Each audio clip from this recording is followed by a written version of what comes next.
Yeah, I think it just kind of goes back to my theory that college basketball is as wide open as it's ever been so far this year. Just with the transfer portal, the COVID year, having these fifth year seniors playing, we're seeing a lot of really competent teams.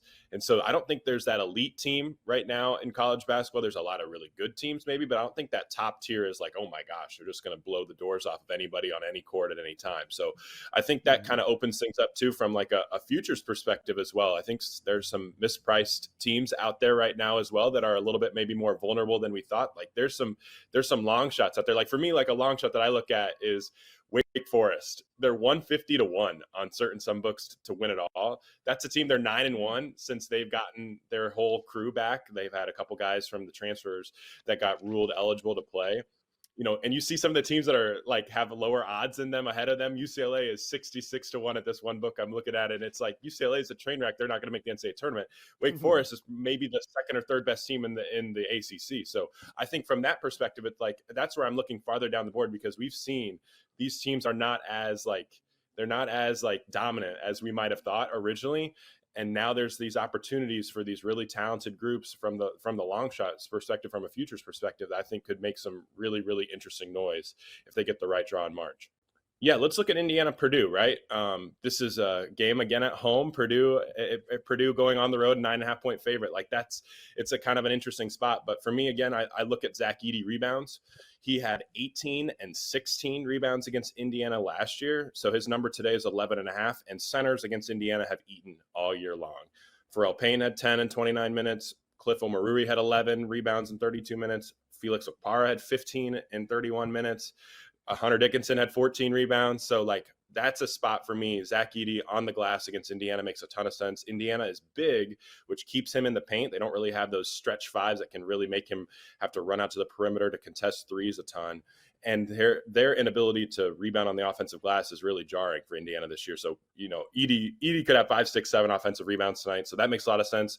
Fletcher Lawyer over 10.5 points too in that matchup makes a lot of sense as well. Indiana's defense is a little bit old school, where they allow a lot of unguarded catch and shoot threes. They're kind of like always trying to plug the gaps, and they've allowed shooters have been able to get theirs against them. Fletcher Lawyer, super combustible, big time player who, in some of their biggest games this year, he'll go for 30, right? Tennessee learned all about that the bad way. So he's a little bit hot and cold, but he's a guy who can really get it going from downtown. 90% of Fletcher Lawyer's threes this year are catch and shoot threes. So he's going to have really good opportunities. So over 10.5 or over 1.5 threes, both of those make a lot of sense to me in that spot. I got some others too, if you want me to rattle them off.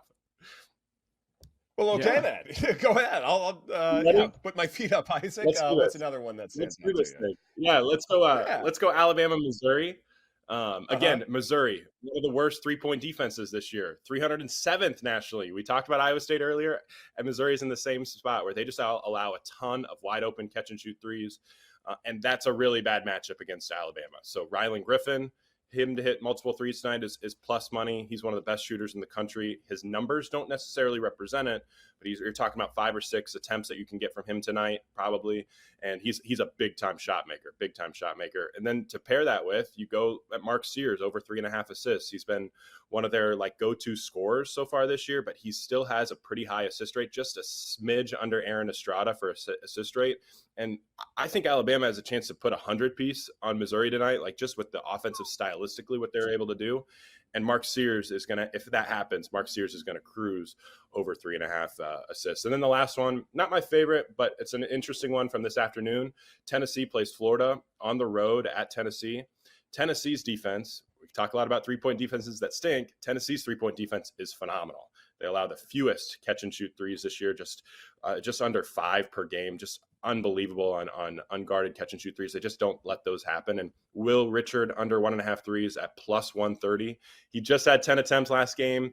Everybody, like, the number has really readjusted. I feel like the books have had a hard time with this guy all season long. One time over 1.5 threes will be, plus 150. The next game under 1.5 threes is plus 130. They just are having a really hard time sticking with him because his volume can kind of be up and down. So it's not my favorite, but I think it's a guy that he has chances where he could only have 2 or 3 attempts. And I think if that happens tonight against a Tennessee defense that just takes away what he's really good at, that's a big time opportunity, especially in a game where Florida struggles to turn the basketball over.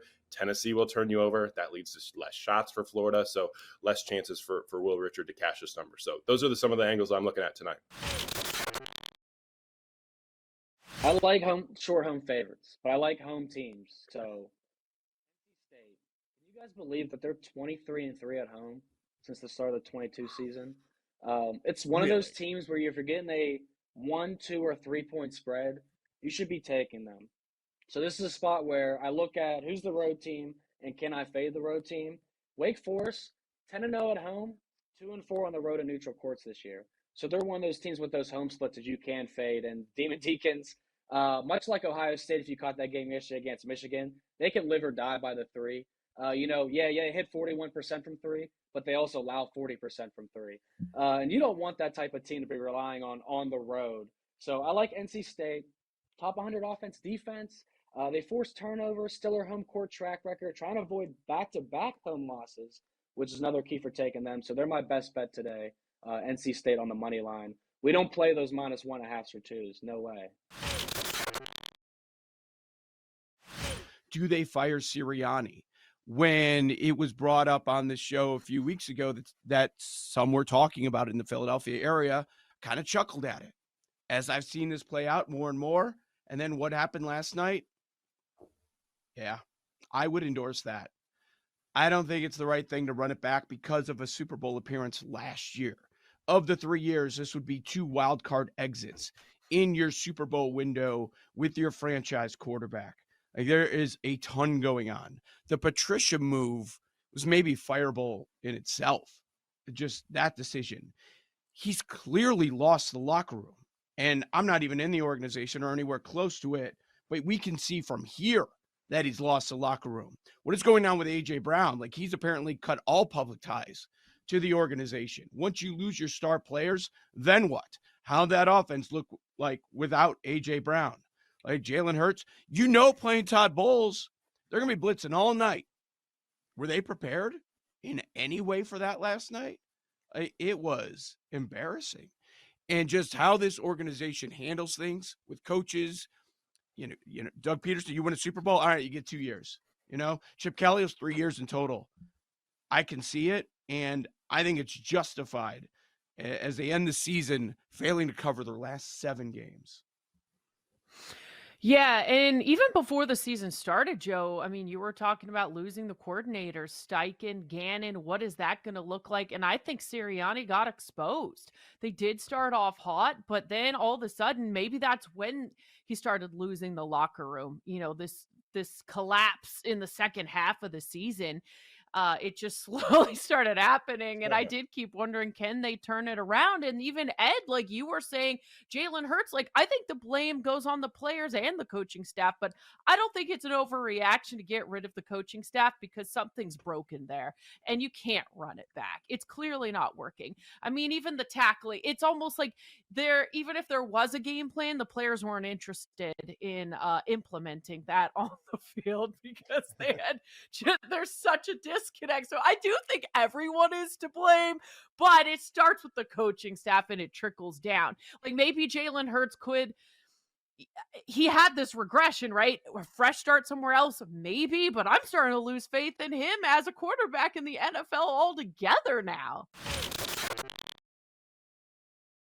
So my question is this Buccaneers, they blitzed a lot, applied a lot of pressure, and we've seen Jared Goff in the past not play well when under siege. And even though he's had some great spurts this year, I wonder if this is sustainable because normally when a quarterback is playing under pressure, those aren't sticky statistics from one game to the next, one season to the next. If Jared Goff has figured something out, great. But if he hasn't, though, if he can succumb to pressure, or he does rather, I wonder if this does give Tampa Bay a massive advantage here. And the defense that we saw yesterday is the defense that we're going to see going forward, regardless of the matchup.